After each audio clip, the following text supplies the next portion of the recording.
인하를 하게 된 원인, 이유가 중요한데요. 그러니까 과거에 그렇게 좋은 게 아니었는데 너무 고금리를 유지했으니까 화들짝 놀란 거죠. 사실 그 사이클이 예전처럼 인상을 하면 계속 인상하고 인하를 하면 계속 인하를 하는 사이클, 이런 사이클이 아닐 것 같아요. 제 생각에는 한국은행은 좀 고민이 많을 수밖에 없습니다. 굳이 하느니 50pp나 했다고 바로 따라갈까? 저는 그럴 것 같지 않아요. 제가 생각했던 건 트럼프가 중심을 잃었다, 평정심을 잃었다. 트럼프 같은 경우는 우리나라에 그렇게 썩 좋을지 못할 것 같아요. 일타 강사와 함께하는 경제일타 해법. 오늘은요, 글로벌 경제에 대해 재미있게 풀어주실 분을 모셨습니다. 유신익 박사님이십니다. 어서 오세요. 네, 반갑습니다. 저는 한 20여 년 정도 이코노미스트 일을 했습니다. 그래서 뭐 경제 그리고 금융 분야에 대해서 좀 많이 분석을 했는데, 시청자님들하고 이번에도 좀 좋은 이슈와 내용들을 함께 공유하고 같이 이야기해보자 이렇게 나오게 됐습니다. 네, 박사님. 미국 금리 인하 얘기를 안 할 수가 없을 것 같아요. 4년 반 만에 금리를 0.5%포인트 이제 인하하는 빅컷을 단행했는데요. 인플레이션을 잡기 위한 이제 긴축 통화 정책 기조에 이제 마침표를 찍었다. 이런 분석이 나오고 있는데, 박사님은 이번 인하에 대해 어떻게 보고 계실까요? 인하를 하게 된 원인, 이유가 중요한데요. 여러분들 그런 말씀 들어보셨나요? 나쁜데 나쁜 건 아니야. 좋은 데는 좋은 건 아니야. 이번 파월 의장이 바로 그런 얘기를 했습니다. 고용시장이 구조적으로 불안해질 가능성이 있기 때문에, 우려가 있기 때문에 선제적으로 대응을 한다. 근데 현재 고용시장이 나쁜 건 아니야. 그러니까 이 얘기는 뭐냐면 사실 속으로 찔리고 있다는 거예요. 그러니까 뭐가 찔리느냐 잘 생각해 보시면, 작년도에 고금리 상태를 계속 유지를 해왔는데 이제 비농업 고용이 원래는 한 290만 가까이 정도 이제 증가한 걸로 예측이 됐다가 지지난달에 하향 조정이 됐죠. 그래서 알고 보니까 210만 정도밖에 안 됐다는 거죠. 그러니까 과거에 그렇게 좋은 게 아니었는데 너무 고금리를 유지했으니까 화들짝 놀란 거죠. 그러면서 금리를, 그러면 이제는 그때 당시에 고용이 그렇게 좋지 않았던 걸 감안하면 어느 정도 많이 내려줘야 된다. 그러니까 화들짝 놀라면서 50pp 인하를 해준 것이고, 근데 이게 앞으로 어떻게 펼쳐질지는 사실 그 사이클이 예전처럼 인상을 하면 계속 인상하고 인하를 하면 계속 인하를 하는 사이클, 이런 사이클이 아닐 것 같아요. 제 생각에는. 일단은 내년도에 이제 새로운 대통령, 미국의 대통령이 들어오면 일단 재정 지출에 대해서 추가적으로 지출을 하면서도 공격적인 부양을 할 거기 때문에, 이런 상황에서 페드가 녹록하게 이제 금리를 지속적인 인하를 하기는 좀 힘들고, 완만하게 굉장히 스테디하게 천천히 지루할 정도로 인하를 늦추면서 할 가능성이 있다라는 생각입니다. 물론 이제 올해는 좀 적극적으로 나올 것 같고요. 파월 의장이 그런 발언을 했죠. 기자회견에서 대선 전에 나는 정치적으로 어떤 의도도 없고 그런 영향력 없이 페드가 결정을 자체적으로 한 거다. 근데 사실 어떤 대통령이 오든 이렇게 연준이 금리를 50pp를 내려주고 올 연말까지 또 내려준다고 한다면 사실 채권 시장을 좀 문을 열어준 거예요. 왜냐하면 그전에는 기준금리 상단은 5.5였는데 시장금리, 10년물 금리 3.7, 3.5 요 정도였잖아요. 그러니까 괴리가 너무 컸단 말이에요. 그러면 시장금리는 언제든 튀어도 아무도 뭐라고 할 사람이 없는 상황이었던 거죠. 근데 지금 이렇게 기준금리를 낮춰주면 어찌됐든 이제 채권금리가 변동은 조금 약화되기 때문에, 채권의 금리가 변동이 약화된다는 거는 뭐냐면 내년도 돼서도 분명히 신행정부는 국채 발행을 해서 예산을 마련해야 됩니다. 근데 국채 발행을 할 때 예측 가능하다는 거죠, 참여자들이. 그러니까 이제 채권을 좀 마음 놓고 편안하게 살 수 있게 만들어주는 그런 구조가 형성이 됐다, 뭐 이렇게 보십니다. 미 연준의 이제 움직임에 이제 하느니 10월 금리 인하를 할 것이다, 이런 또 가능성이 점점 커지고 있는 분위기인데요. 박사님 어떻게 전망하시고 근데 계시고? 한국은행은 좀 고민이 많을 수밖에 없습니다. 왜냐하면은 이창용 총재가 취임할 때 제가 대략 제가 기억하기로는 17번 구조조정 얘기를 하셨거든요. 그리고 이번에도 구조조정 얘기를 많이 하고 가계부채 얘기를 많이 강조를 했어요. 그리고 한국은행이 이제 과거와 다르게 이제 통화정책 신용 보고서나 이런 이제 여러 가지 전문 보고서를 통해서 부채, 그다음에 집값, 사교육, 그런 문제들, 아니면 이제 가계부채가 실제로 어떤 영향을 미치는지. 그냥 가계부채는 원래 많으면 안 좋다는 건 다 알잖아요. 근데 이게 GDP 대비 80%, 가계 신용이 80%를 이제 넘어가기 시작하면, 이미 넘었습니다. 근데 그러면 우리들의 지갑에서 100만 원을 받으면 월급에 항상 20만 원, 30만 원, 40만 원 고정적으로 이자로 나간다는 거예요. 그러면 이제 지출할 수 있는 금액은 항상 제한이 되니까 소비는 당연히 다운그레이드가 된다. 그런 취지의 가계부채에 대한 경고적인, 그리고 이게 어느 정도 통제가 되어야 된다라는 거를 독립적으로 좀 약간 좀 강건하게 이야기를 했거든요. 그래서 굳이 하느니 50pp나 했다고 바로 따라갈까? 저는 그럴 것 같지 않아요. 그러니까 하는 입장에서는 더 추이를 지켜보다가 추세적 인하가 확실하다고 판단이 될 때 인하를 시작해도 늦지 않다. 왜냐하면은 지금도 이 금리에도 가계부채가 이렇게 폭증을 하고 있는데, 사실 이런 상태에서 또 다른 자산 버블을 만들 정도로 그러니까 페드의 정책에 너무 이렇게 답습해서 따라가는 게 시급하진 않을 것 같다. 하는 입장에서도 이런 생각입니다. 2년 만에 미국 장단기 금리가 이제 역전되는 현상이 벌어졌는데요. 이렇게 과거에도 장단기 금리 역전이 이제 해소될 때 경기 침체 신호였다. 이런 또 분석이 있더라고요. 이번에도 그렇게 될 것으로 보실까요? 안 그럴 것 같습니다. 왜냐하면 이게 이제 장단기 금리 역전이 있다가 해소가 되면 뒤늦게서야 그때 침체가 온다 그러는데, 사실 장기 금리와 단기 금리의 구조적인 변화가 2000년 중반, 그러니까 서프라임 위기 이후부터 나타난 것 같아요. 왜냐하면 장기 금리는 2000년 중반 이후부터는 이제 다 삽니다. 항상 삽니다. 침체가 있던 없던 무조건 삽니다. 왜냐하면 그게 미국 경제를 어쨌든 10년물 발행량이 좀 상당히 많은 편인데, 그거를 발행이 되고 그걸 사줘야지 미국의 행정부 입장에서 돈이 있는 거예요. 예산을 마련할 수 있는 거예요. 그러다 보니 연준도 거기에 뛰어들었고, 최근 들어서는 상업은행들도 경기가 좋던 나쁘던 국채는 마이너스가 나도 사죠. SVB 사태 기억하시죠? 사실 투자할 마땅한 대상이 없어요. 미국의 상업은행들이 BIS 비율이나 여러 가지 자본 요건을 지키려면 국채밖에 없거든요. 근데 장기 국채를 사는 거죠.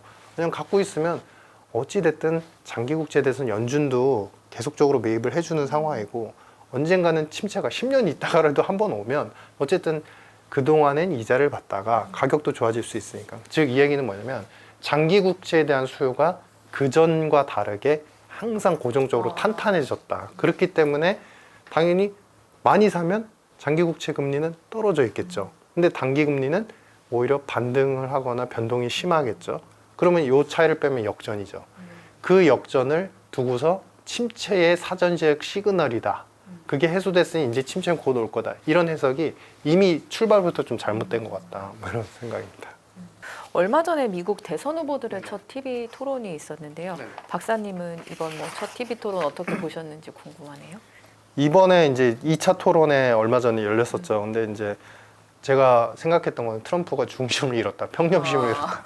그러니까 정책 토론회잖아요. 근데 뭐 이민자들이 뭐 식용 뭘 먹는다 뭐 이런 표현을 하거나, 아니면은 해리스의 그 유세장에는 사람들이 왔다가 다 떠나간다. 근데 해리스가 한번 또 공격을 하니까 아예 오지도 않는다면서요. 트럼프 유세장에는 뭐 이런 공격을 하니까 이제 막 안 좋은 표정을 짓고, 그 다음에 스위프트가 지지를 하는 분이 해리스라고 하니까 뒤늦게 또 거기에 대해서 뭐 악플하고 뭐 안 좋은 멘트를 그러니까 이만큼 그동안에 이제 트럼프가 외쳤던 신재생의 복원, 그 다음에 미국의 일자리 지키기, 그리고 그 다음에 무역 관세에 대한 것들, 이제 중국에 대한 압박, 이것들이 드러나지 못했어요. 왜 못 드러났느냐 잘 생각해 보시면 해리스도 이미 그 카드 정책은 다 갖고 있는 상태예요. 근데 거기다 하나 더 얹었죠.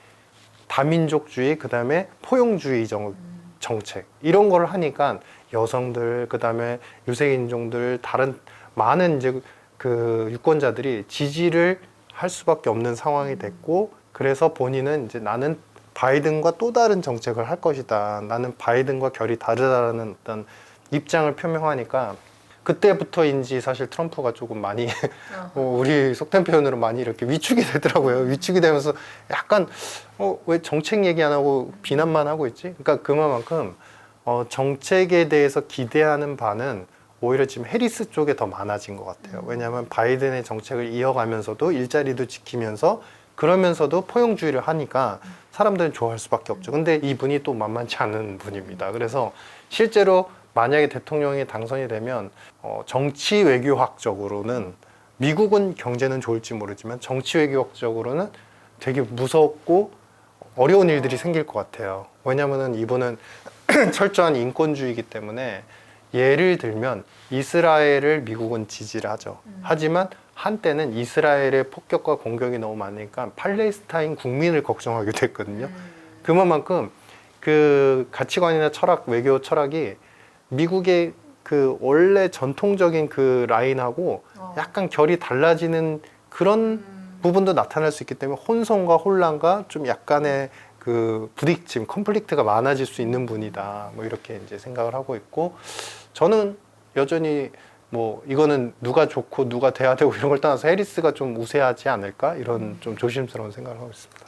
네, 이제 해리스와 트럼프 둘 중에 이제 누가 당선되느냐에 따라서 이제 네네. 우리나라가 영향을 받는 네. 그게 달라질 것 같은데요. 구체적으로 조금 각각 후보 어떤 사람이 당선되면 어떤 영향을 우리가 받는지 설명을 해주시자면. 우리 사실 생각 많이 안 해도 되는 게 트럼프 같은 경우는 우리나라에 그렇게 썩 좋을지 못할 것 같아요. 그러니까 트럼프는 전 세계적인 범용적으로 봤을 때 제조업 경기는 살릴 것 같아요. 왜냐하면 신재생을 탈피를 해서 전통 에너지를 쓰면서 연료 효율화를 하자는 입장이기 때문에 제조업들이 다 좋아지면 파이, 우리가 소위 얘기하는 낙수 효과. 그러니까 위에서 미국이 좀 제조업이 살아나면 사실 한국도 좋아질 수밖에 없거든요. 근데 다만 관세를 강조하잖아요. 그렇죠. 관세가 이번에 가장 큰 무기예요. 그래서 중국한테 관세를 이제 자동차 관련해서는 굉장히 고율 관세로 하고 일반 상품 60% 이상 다 한다 뭐 이렇게 얘기하는데, 그러면은 중국이 여기서 또 다운그레이드가 되면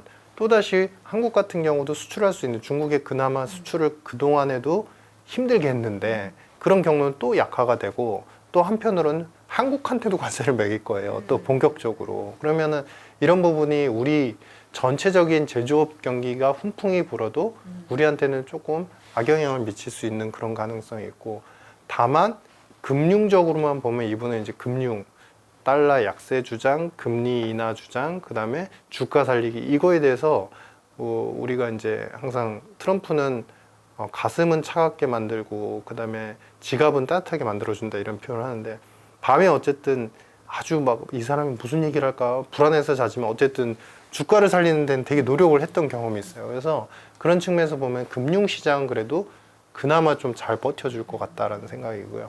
해리스가 이제 대통령이 되신다면 당연히 이제 EV 배터리 전기차 관련되는 부분이 우리나라의 가장 큰 메리트 있는 산업이니까 이쪽이 좀 다시 급부상을 할 수 있겠죠. 그리고 두 번째는 해리스 같은 경우는 일단은 그 신재생 쪽에 바이든이 인프라 투자 포함해서 1조 8천억 풀었는데 이분은 10조 달러는 풀어야 된다 이런 입장이에요. 그건 어마무시하게 돈이 더 풀릴 수 있고, 그건 또 유동성 버블과 함께 어느 정도 자산 가격이 좋겠지만, 반대로 얘기하면 우리가 앞에서 얘기했던 이제 금리 인하 사이클이 시작됐는데 뭐 어떻게 될까요? 페드는 어떻고 하는 어떻고, 이 사이클이 또 반대 방향으로 갈 수 있다는 거죠. 물가의 불안이 또 가중이 될 수 있다. 그래서 이 해리스가 대통령이 되신다면은 만약에 그 전체적인 자산 버블의 이슈가 또 한번 좀 부각이 될 가능성이 있고, 좀 포퓰리즘적인 부분이 좀 많이 부각이 될 것 같다. 뭐 이런 생각입니다.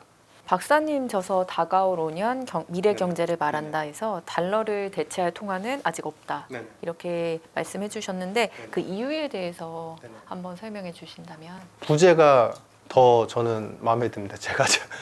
제가 이걸로 지었거든요. 경제의 신은 죽었다. 근데 이게 뭐냐면 전 세계적으로 놓고 봤을 때 우리가 달러는 부채가 많죠. 미국은 부채가 많죠. 적자도 항상 누적적이죠.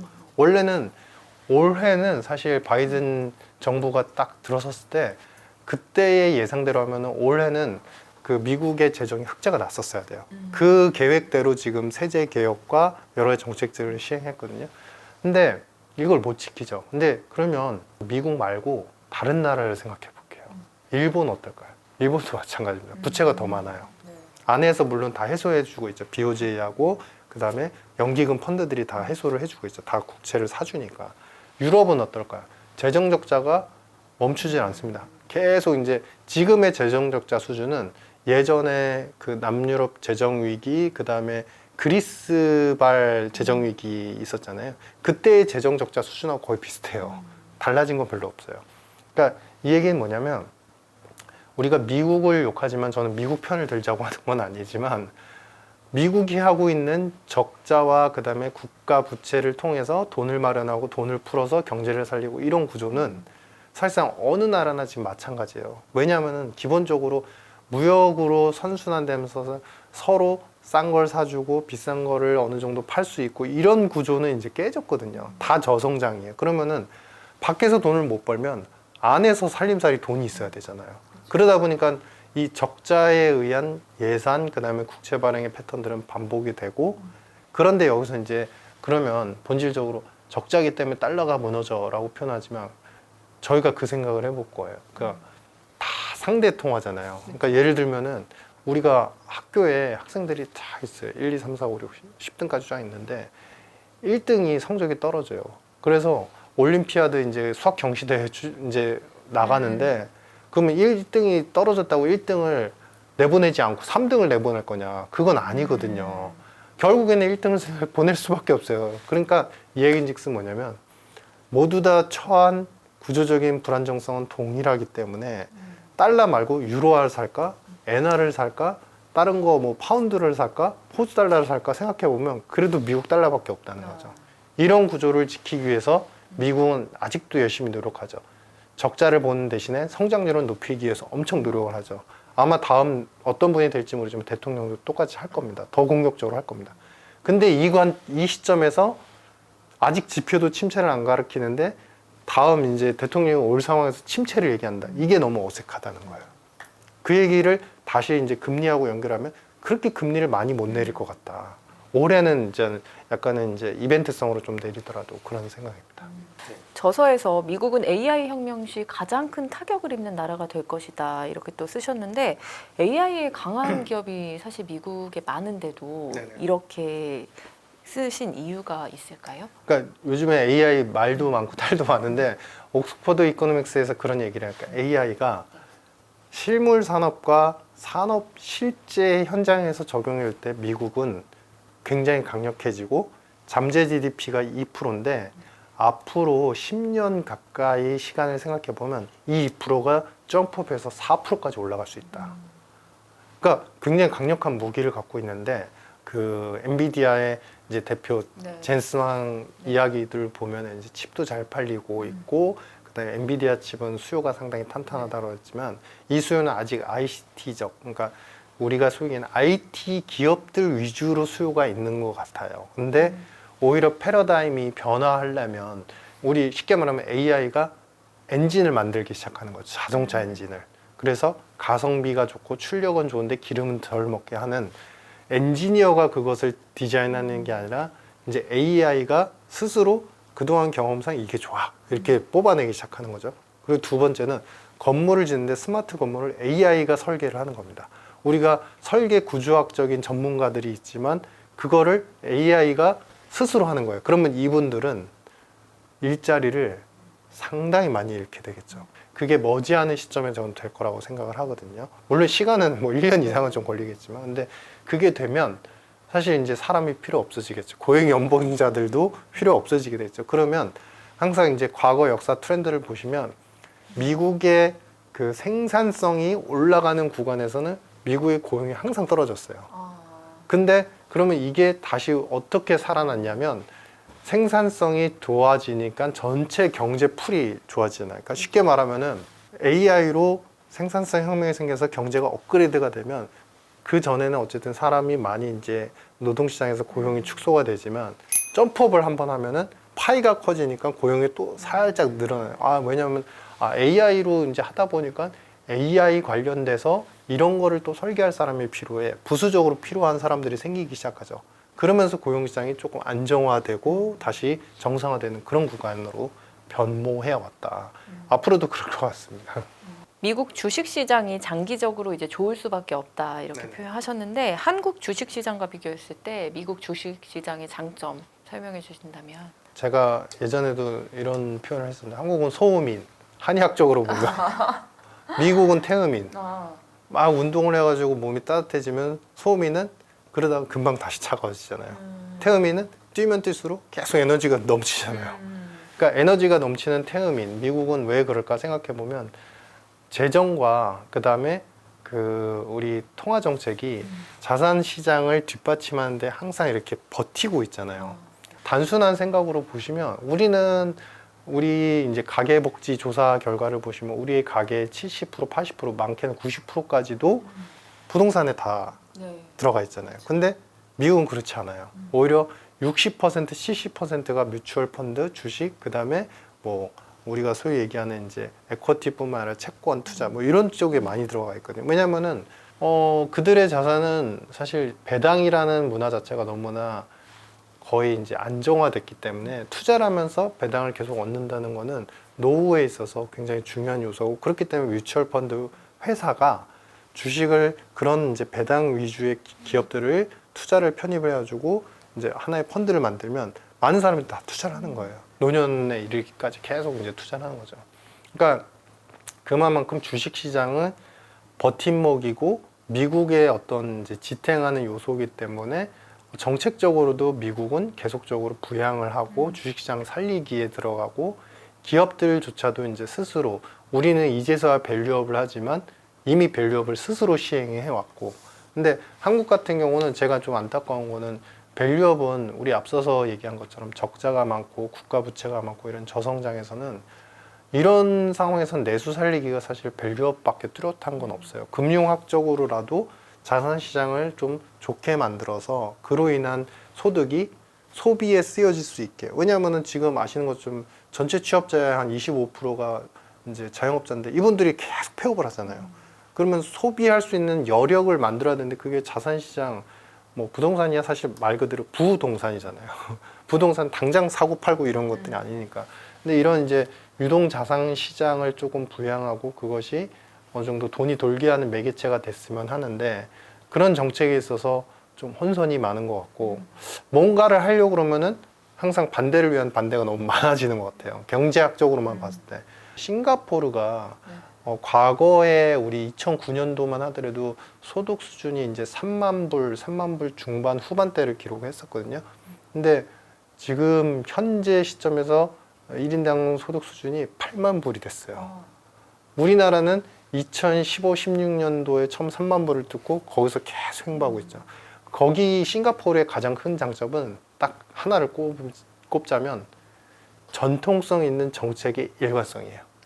누가 뭘 하던, 어떤 대통령이 되든 아니면 누가 어떤 정치인이 되던 정책은 계속 일관적으로 이뤄가는 거예요. 그러니까 외국인들도 투자하고 내국인들도 신뢰하고 투자하는, 이번에는 이게 맞다, 다음에는 이게 맞다, 이런 식으로 좀 왔다 갔다 하는 정책들이 아니라 한 방향으로 좀 이렇게 쉽게 말해서 좀 살리기 정책에 좀 같이 노력하는 게 있으면 좀 나아지지 않을까. 그 전까지는 아무래도 소음인의 성격이 강할 수밖에 없다, 이런 생각입니다. 투자의 관점에서 봤을 때 미국 경기 침체 우려나 대선 결과에 비교적 영향을 조금 덜 받는 섹터는 어떤 분야인가요? 이거는 제가 너무 강조를 해가지고 요즘에는 좀 걱정도 되긴 하는데 만약에 그렇게 안 되면 어떨까 우려도 되는데, 바이오 산업이요. 바이오 산업은 지금 아시는 것처럼 이제 금리 인하를 했으니까 바이오 산업이 좋아진다. 그건 이제 자금을 확보하거나 투자하거나 R&D 하는 데서 환경이 좋아진다. 그러니까 매크로적인 요소고요. 근데 진짜 중요한 거는 바이오 산업, 이제 미국의 헬스케어 산업들은 제일 중요한 요소가 지금 약가 인하에 걸려 있어요. 약가 인하를 해야 된다는, 기존에 많이 팔리던 약들, 머크라든지 화이자, 존슨앤존슨 이런 이제 대량으로 많이 팔던 퍼스트 인 클래스 약품들이 거의 5년에서 10년 사이가 있으면 이제 기술 특허가 만료가 되거든요. 그런 가운데 약가 인하의 압력은 공화당이든 민주당이든 똑같아요. 왜냐하면은 약가를 좀 인하를 해줘야 사실은 이제 의료 수가라는 것들이 있는데 그것도 연동돼서 낮아질 수 있고, 그래야지 정부가 그쪽에 쓰는 이제 헬스케어 쪽에 쓰는 돈들도 조금 줄어들면 다른 데 예산의 여력이 생기거든요. 이 기술 특허가 만료되면 이제 어떤 일이 벌어지냐.